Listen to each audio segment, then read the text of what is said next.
Hello, all. Welcome back to the second episode of Marco Talks, the MindHunter, with Dr. Prashanth Kocherlakota garu.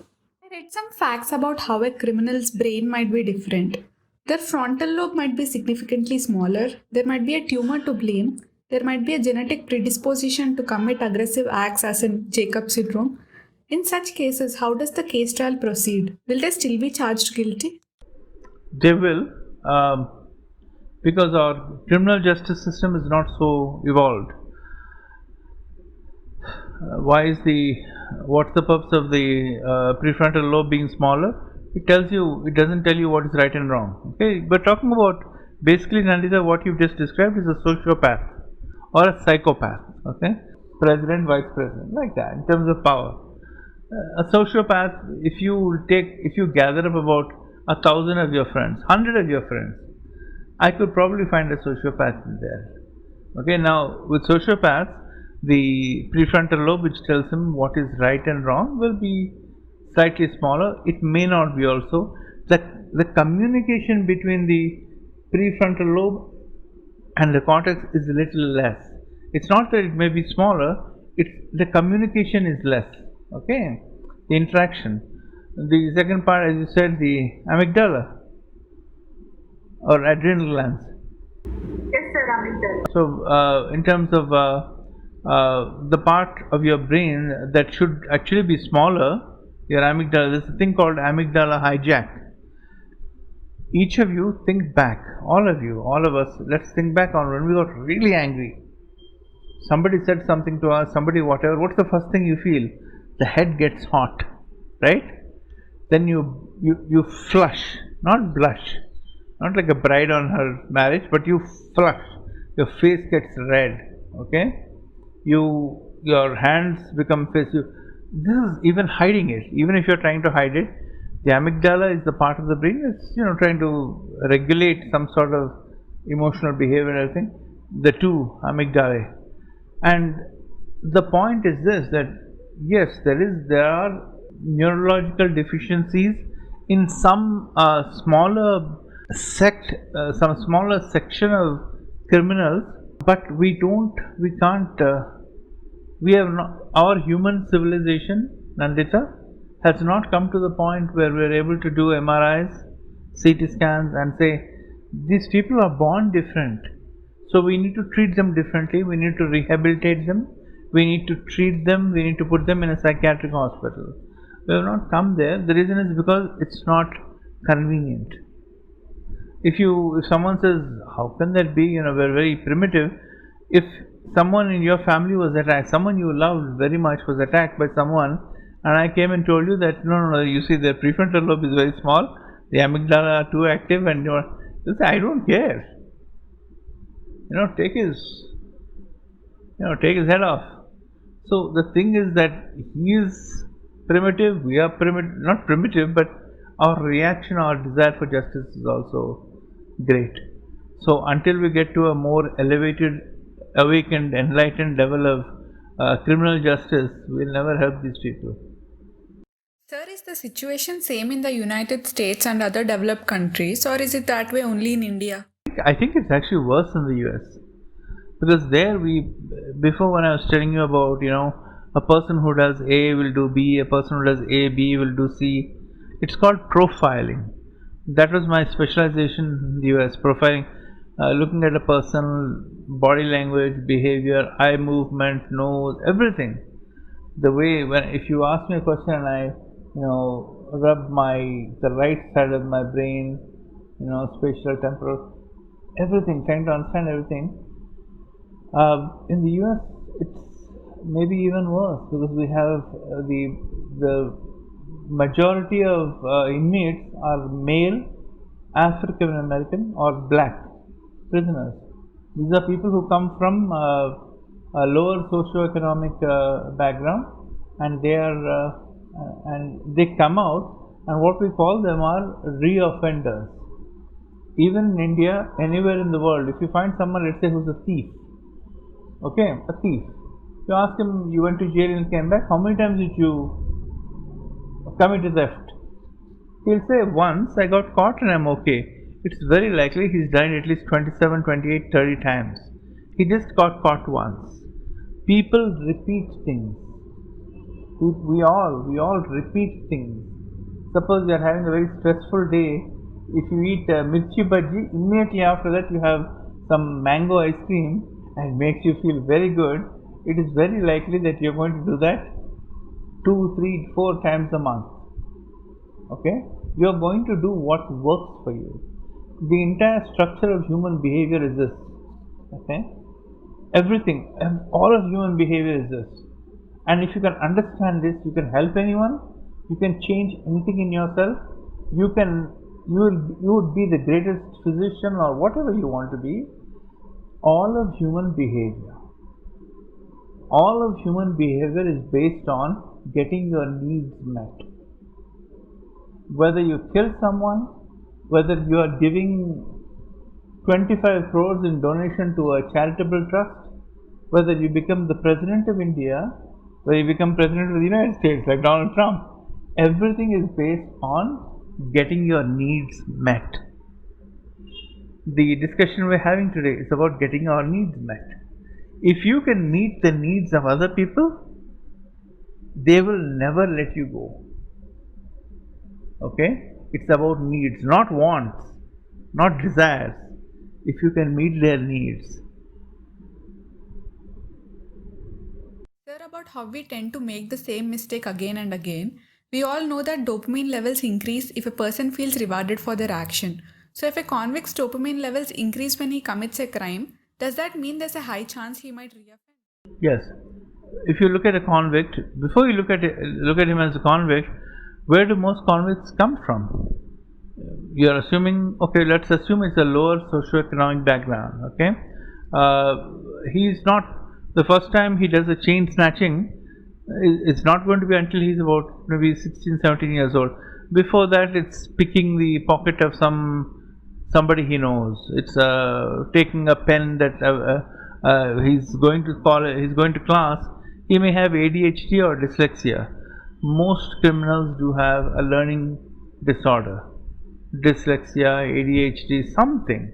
That's why they don't, the feeling of belonging in a classroom, playing sports, this is my friend, that is my teacher, that feeling isn't there. So how do they get it? They find people on the street. They find people who say, hey, you're our guy, man.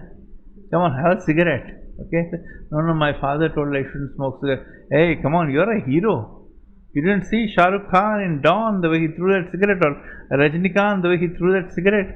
Come on, you're a hero. So this kid starts practicing. Now he's smoking cigarettes. What comes after cigarettes? Maybe some alcohol, maybe some marijuana, weed, okay? Now his brain is already compromised. So now this gang has replaced his original family. They replaced his class, okay?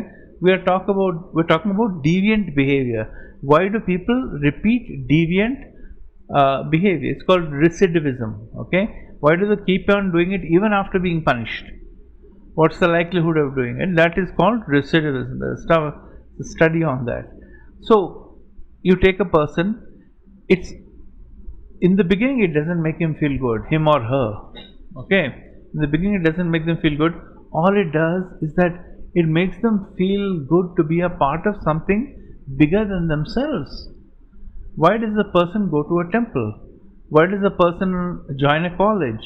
Why does a person become a doctor? They feel the dopamine, the serotonin levels, it's increased by them feeling like a part of something bigger than themselves.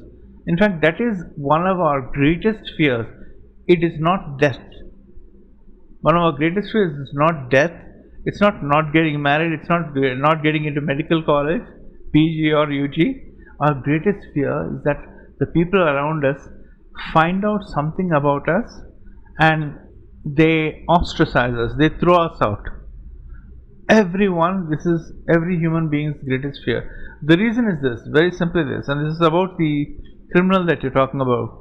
Every single person on the earth has committed something, they've done something wrong.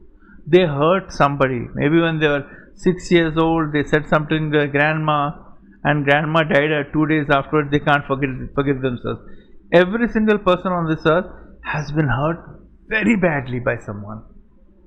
and they don't want to admit it, but they think about it at least once a day, once an hour, if they are lucky, once every 10 minutes otherwise. Okay?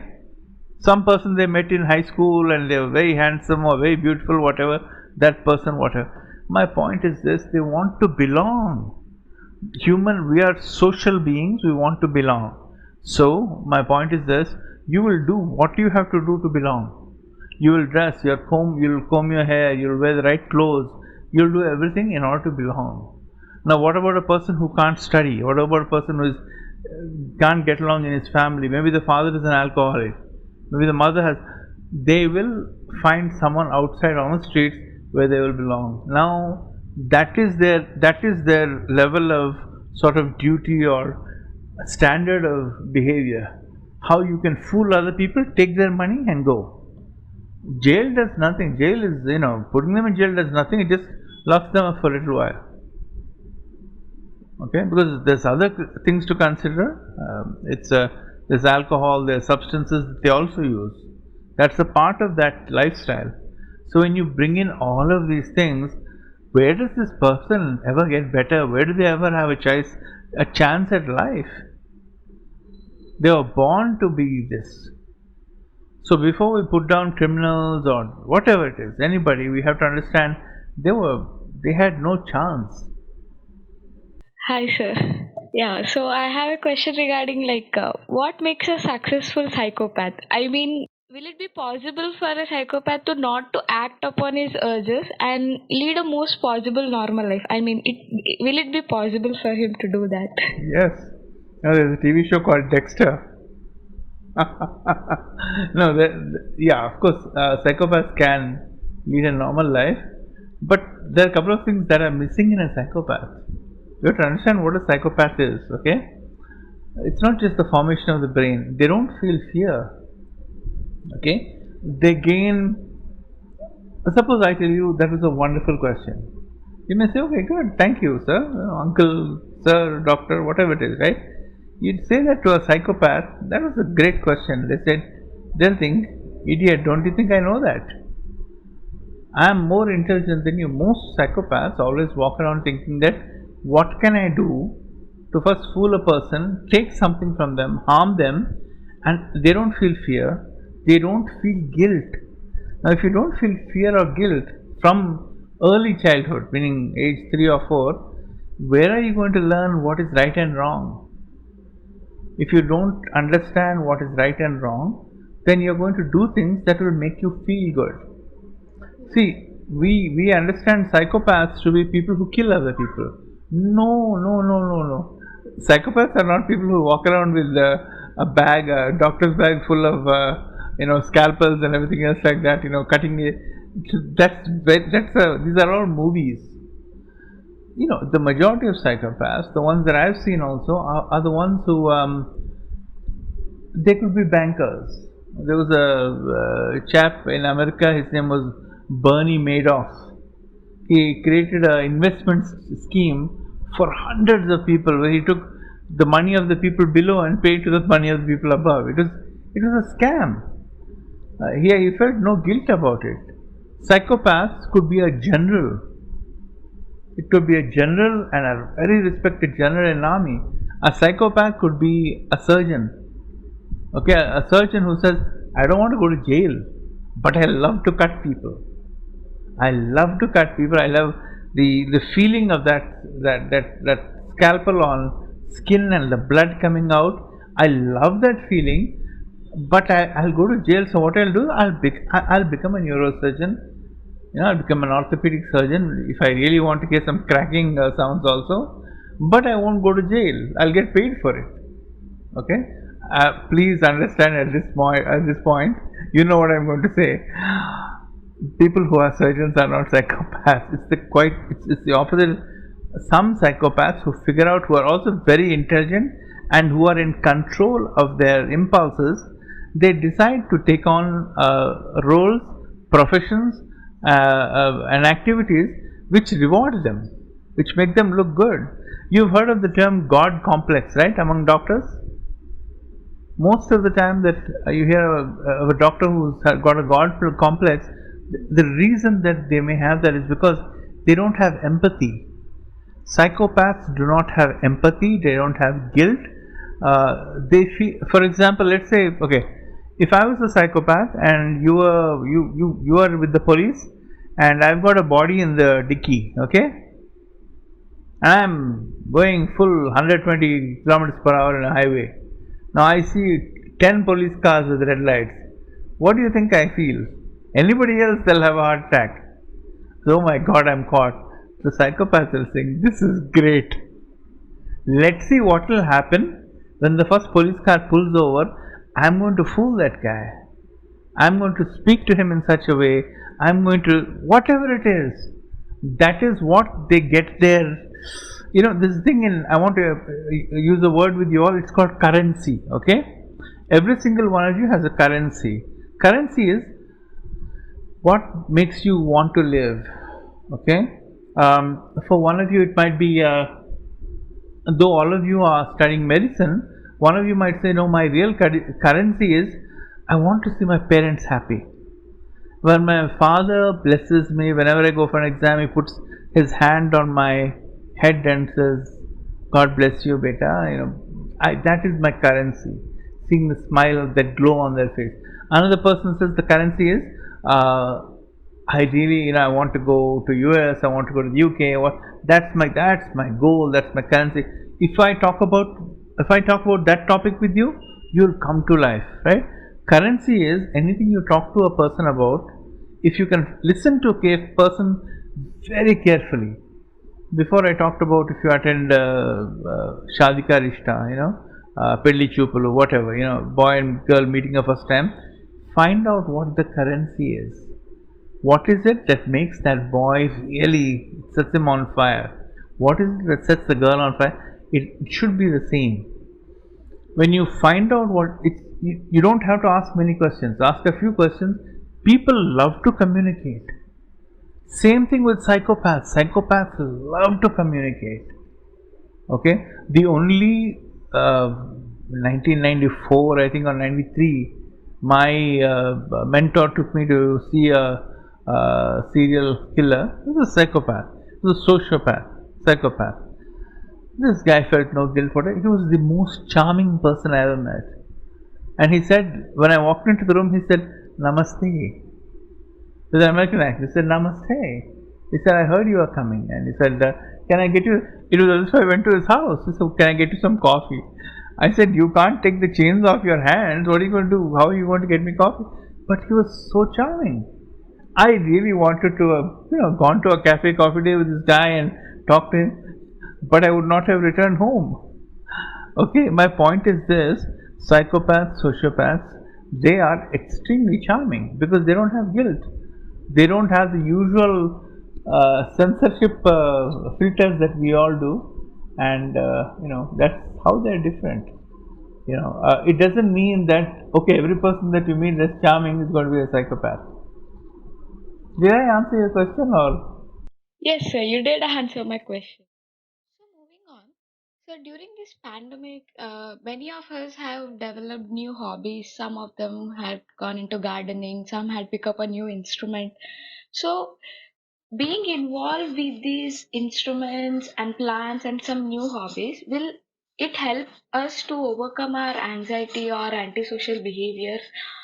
And how do you think it helps in rehabilitation? I mean, do they have a very significant role in it? Thank you so much for that question. I'm a classical musician. My guru is my father, tabla player, and I played lots of concerts. But you see, there are a lot of classical musicians who went mad during the pandemic. Why? Music didn't save them. What was their currency? Again, currency. What was their currency? It's not. It was not that. It was getting in front of the audience claps, someone very beautiful comes up after the stage, they compliment. That was their currency. Another person, their currency was getting the raga, getting that right Shuddha Swaras. Whatever you do, if you're as you said, gardening, okay, creating a beautiful rose, perfect fertilizer and everything like that. Whatever you do, as the Zen Buddhists say, even if polishing a bowl, take a bowl, okay, and polish it. Then give it to someone, let them take it, polish it again, 5-6 hours. If that is your currency, the currency is not to make a shiny bowl. The currency is the sadhana, which is, or the practice, which is to keep. In fact, in most Buddhist thing, they say keep polishing your own bowl. Okay, so if your currency is something, number one, which does not involve other people. Okay, number two, it does not involve huge release of dopamine, feel good chemicals. Okay, for example, oxytocin, the love chemical. Okay, some people, they're living with their wife or husband, whatever it is, they need a lot of interaction, hugs, this, that, everything. If that's not what it is, then if it's not these things, some people want chicken 65, some people want KFC, some people want pizza, right? You couldn't get any of these things. Everything shut down. When you ate it, finally when Swiggy was online, you felt great. So my point is, if your currency, okay, and I think now we've established what currency is, right? It is what is the most important thing to you. Okay? If your currency is, suppose, let's say your father, your mother, your sister, your brother, it is your own mental health. Your mental health is your currency, and you know that you are an anxious person. If there are 6 of us talking today or 7 of us talking today, it's a guarantee that at least 4 of us will have anxiety. I can guarantee that. We think too much. We wish we could shut off our brains, right? You work all day long, and when you lie down in bed, the brain says, no, wait, it's not time to lie down. Put the AC to some, 22.5, and everything, the brain says, no, I'm going to show you a movie, a film, all the bad things you did in your life. Okay? From the time that you lay down on the bed till 1 a.m. From 1, don't worry, from 1 a.m. to 8 a.m. I'm going to show you a film about all the bad things that are going to happen in your life. This is what happens. So if you find out what your currency is, make sure it's something that is self-sustaining. There are a lot of people in India right now and throughout the world, where it's Sadhguru, whatever it is, I don't believe in anyone, I don't not believe in anyone. People are talking about self-sustenance. If whatever you do will make you feel better, and feeling better, you do that more, right? It's like bodybuilding, exercise, meditation. You'll feel a lot better. I hope that answers the question. Yes, sir. Here is an excerpt from the diary of Picasso's granddaughter, Marina Picasso. She details the way in which Picasso bled the woman in his life dry. She describes, he submitted them to his animal sexuality, tamed them, bewitched them, ingested them, and crushed them onto his canvas. After he had spent many nights extracting their essence, once they were bled dry, he would dispose of them. Based on what she described, sir, I think it is the other way around in this case. How can we understand these two extremes, where one art was being helpful to overcome their antisocial behavior, and on the other extreme, we have people who are using their artistic and creative minds to embrace their antisocial behavior. So, how do you want to explain it, sir? Okay. One of my great gurus in life, Bharat Ratna Pandit Ravi Shankar. I'll speak about him with some filter. He was married twice. Nora Jones, Anushka Shankar, Beatles, all of this. One thing I think is that when we take certain people whose creative sense is very powerful. Okay, if your creative sense is extremely powerful, I know yours is, you're tremendously powerful. Otherwise, you would not choose Andhra-natyam, Bharatanatyam, Kuchipudi, something else, but Andhra-natyam.